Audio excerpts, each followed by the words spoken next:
It is 11:47 at night. You have just fallen asleep. The room is dark. The house is quiet. And you believe, the way you have believed every night for 30, 40, 50 years, that you are safe. You are not thinking about your brain. You are not thinking about the proteins accumulating in your neural tissue since you woke up this morning. You are not thinking about the arteries in your neck, or the pressure inside your skull, or the biological cleaning system that is either running right now or failing to run, depending entirely on one thing. One thing you decided without thinking when you pulled the covers over yourself 20 minutes ago. The position of your body. Here is the number I want you to carry into everything that follows. 72% of all strokes occur either during sleep or within the first 60 minutes of waking. Not while people are driving. Not while they are under stress. Not while they are doing anything that feels dangerous. While they are asleep. While the people who love them are in the next room assuming everything is fine, and the position of their body during those hours, the angle of the neck, the side they are facing, whether gravity is working with their cardiovascular system or against it, is one of the most significant variables in overnight stroke risk, and it is almost never discussed. Not at annual checkups, not at cardiology appointments, not when blood pressure medications are prescribed, not when sleep complaints are raised. Nobody asks. The question simply does not get asked. I am Dr. William Harris. I am a geriatric specialist, and today I am walking you through exactly what happens inside your brain and your cardiovascular system while you sleep in the wrong position. Why adults over 60 are uniquely vulnerable in ways that a 40-year-old simply is not. And the specific changes, none of them expensive, none of them complicated, that the research shows can meaningfully reduce your risk during the most dangerous hours of your day. I am walking you through 3 positions today, ranked from most dangerous to most protective. Number 2 is the one that surprises people most, because it sounds like the right answer, and it is not. And the 3rd section, the one about what your brain is actually doing while you sleep, is the piece that most physicians have never once discussed with a patient in their career. Stay with me through everything, because once you understand it, you will never think about sleep the same way again. Before we go further, drop a comment right now. Tell me your name and where you are watching from. And tell me this, are you a side sleeper, a back sleeper, or a stomach sleeper? I am going to be referring to all 3 throughout this video, and your answer matters more than you might think right now. Let us begin. Before the positions, you need to understand one thing, because without it, you might hear everything I'm about to tell you and think, I have slept this way my entire life. My body has adapted. This cannot really apply to me. Here is why it does. When you are in your 30s and 40s, your arterial walls are elastic. They stretch, they absorb, they compensate. If you sleep in a suboptimal position, your body quietly corrects for it. You wake up with a stiff neck. That is usually the end of it. After 60, 3 things change simultaneously. Your arterial walls stiffen. The small vessels feeding your brain become less flexible. The pressure regulation system that managed overnight cardiovascular function for decades becomes slower to respond, and the brain itself becomes more sensitive to any disruption in its blood supply. The margins that used to absorb these disruptions have narrowed. There is also something called the morning blood pressure surge. In the 2 to 3 hours before you wake, your body begins preparing for consciousness. Cortisol rises. The sympathetic nervous system activates. Blood pressure climbs, sharply, deliberately, before your eyes even open. In adults over 60 with any degree of arterial stiffening or hypertension, this surge is not buffered the way it once was. It arrives harder. It hits vessels that are less forgiving. The position your body is in during the hours leading up to that surge determines how protected or how exposed your cardiovascular system is when it arrives. This is not theoretical. It is anatomy. Let me start with the position that carries the highest risk, because most people who do this have no idea. And when I tell them, the response is almost always the same. I have slept this way for 30 years. Stomach sleeping. When you sleep on your stomach, you cannot breathe with your face directed straight into the mattress.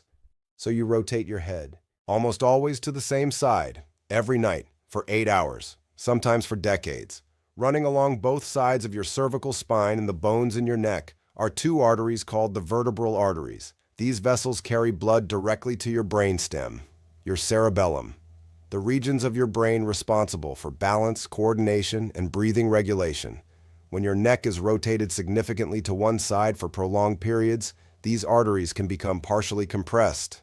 Think of stepping on a garden hose. The flow does not stop completely. It becomes restricted, and restricted flow to the brainstem, night after night, year after year, is not something an aging cardiovascular system absorbs without consequence. Research published in the Journal of Manipulative and Physiological Therapeutics confirmed that extreme cervical rotation measurably reduces vertebral artery blood flow velocity. Your neck, the same side, 8 hours, every night.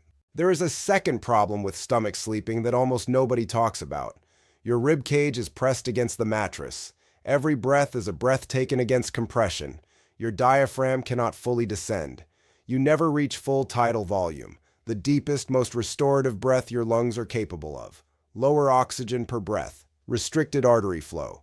Both, simultaneously, every night. At 35, the body compensates. At 68, with any degree of hypertension or cardiovascular history, this is a cumulative problem. Building silently, in the dark, now, right side sleeping. This is the one that surprises people most, because side sleeping is generally considered one of the better positions. And for most people it is, but the direction matters enormously. Your heart sits slightly left of center in your chest. It has a natural orientation, a natural resting geometry. When you lie on your right side, gravity pulls your heart away from that orientation. More importantly, the inferior vena cava runs along the right side of your spine. This is one of the largest veins in the body. Its job is to return blood from everything below your waist back to your heart. When you lie on your right side, your body weight compresses that vein. Blood return from your legs, your abdomen, your digestive organs becomes restricted. Your heart has to work harder every single night. For a healthy person at 40, this is compensated for easily. For someone over 60 managing borderline heart function, elevated blood pressure, or any degree of chronic circulation issues, your heart is already operating closer to its ceiling. Adding mechanical resistance every single night is like running an engine 10% harder for years. The cumulative wear is real. The European Journal of Heart Failure documented that patients with heart failure naturally and instinctively avoided right-side sleeping. Their bodies had detected the problem before their minds consciously understood why. That instinct is worth listening to. And then there is sleeping completely flat. No elevation. Body perfectly horizontal. This one sounds like the neutral option. It is not. When you lie completely flat, particularly after 60, cerebrospinal fluid experiences pressure changes that a younger, more elastic system manages easily, and an older one does not. Intracranial pressure edges upward. The tiny vessels already dealing with decades of normal wear are under slightly more pressure than they should be, for 7 to 8 hours straight. A study published in the Journal of Clinical Sleep Medicine found that even modest head elevation, as little as 15 degrees, produced measurable improvements in intracranial pressure and nighttime blood flow dynamics. Here is the symptom most people completely misread. You wake at 3 in the morning with a dull, throbbing headache behind the eyes. At the base of the skull, you think, I am getting older. Headaches happen. You drink a glass of water. You go back to sleep.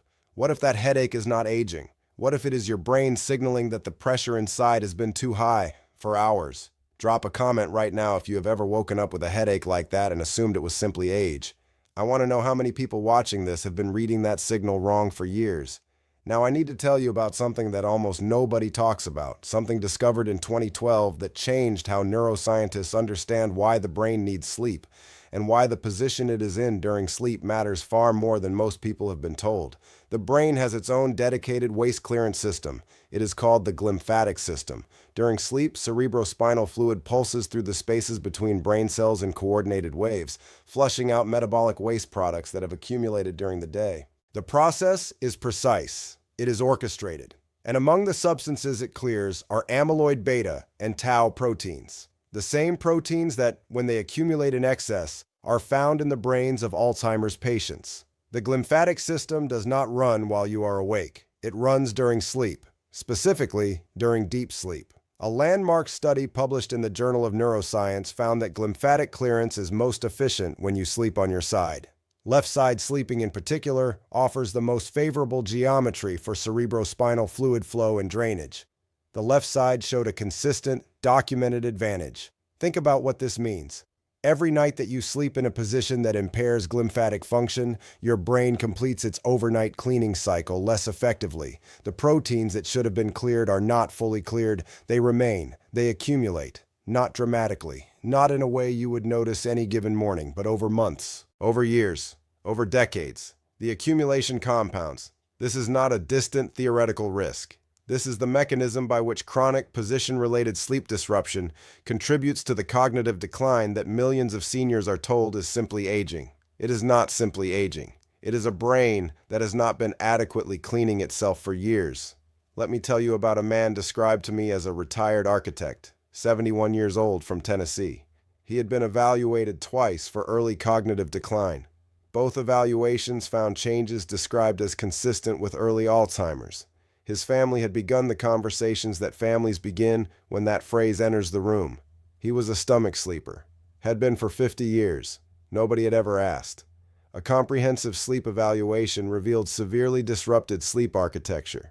His deep sleep stages, where glymphatic function is most active, were fragmented, significantly shortened. Position-related airway restriction was contributing to dozens of microarousals per hour, each one pulling him out of deep sleep without his being aware of it. He transitioned to left-side sleeping with a body pillow and a 15-degree upper body elevation. The process took several weeks. Deep sleep stages lengthened measurably. 6 months later, his family called. They said the fog was lifting, that he was finding words he had been losing, that he was present in conversations in a way he had not been in over a year. I have thought about that call more times than I can count, because he had been evaluated twice. He had been given a diagnosis. His family had started grieving a future they believed was already written. Nobody had asked what position he slept in. Now let me give you the framework clearly and practically. Left-side sleeping is the position with the strongest combined evidence for cardiovascular and neurological health in adults over 60. When you sleep on your left side, gravity works with your heart's natural orientation. The inferior vena cava is free of compression.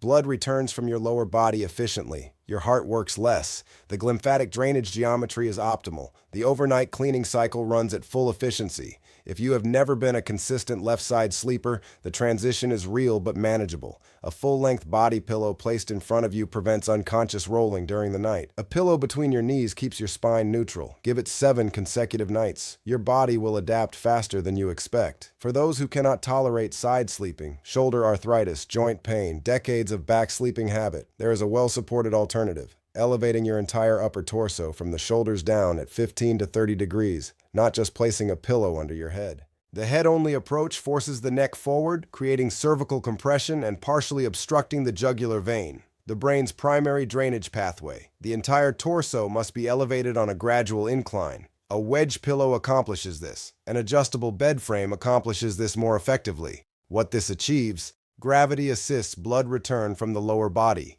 Intracranial pressure is reduced, the airway remains more open, and if you add a small pillow under your knees to maintain your natural lumbar curve, pressure is distributed across your entire body evenly.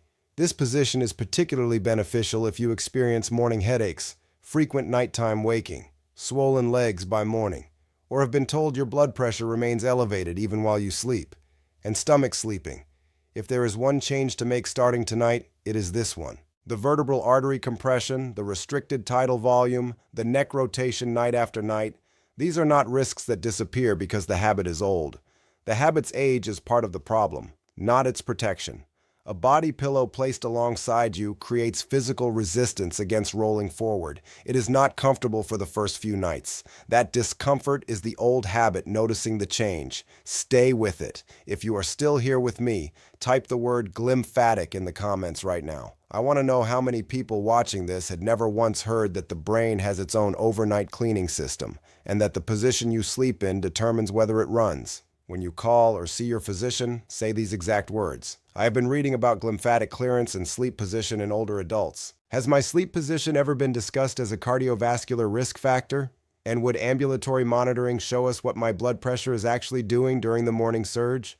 That conversation will accomplish 3 things. It will introduce the specific mechanism, glymphatic function, that connects sleep position to long-term cognitive risk.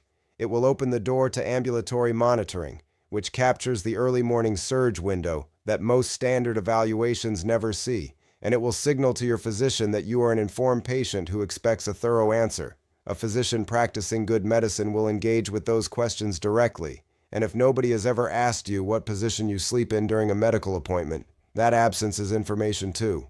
I want to leave you with something I think about often. Sleep is not rest. Sleep is maintenance. Every night, your brain runs a biological process that has no waking equivalent. It clears the proteins that accumulate into disease. It consolidates memory. It regulates the hormonal and cardiovascular systems that will face tomorrow's demands. That process depends on the position of your body, not dramatically, not in a way that produces obvious symptoms any given morning, but consistently, cumulatively, over the years and decades that a position becomes habit. You have slept the same way for 30, 40, 50 years. You have probably never once been asked about it in a medical appointment. Nobody has connected it to your morning headaches, your overnight blood pressure, your brain fog, your cognitive changes. Now you know the connection. One pillow between your knees, a body pillow to stay on your left side, a wedge to elevate your torso 15 degrees. These are not dramatic interventions. They are free. They are available tonight. Your brain is trying to clean itself every night. Give it the position it needs to do that. If this video gave you something your doctor has never said out loud, please subscribe. I make videos like this every single week because the information that changes outcomes is not always the information that fits in a 15-minute appointment. And before you go, next week I am covering something that connects directly to everything we discussed today. The specific supplements and compounds that research shows support overnight vascular protection in adults over 60, and the 3 that are actively interfering with the blood pressure medications most seniors are already taking. If you are on any cardiovascular medication, that video is essential viewing. Leave a comment below. What position do you sleep in? And has any doctor ever asked you that question during a checkup? I am Dr. Harris. Take good care of yourselves. I will see you in the next one.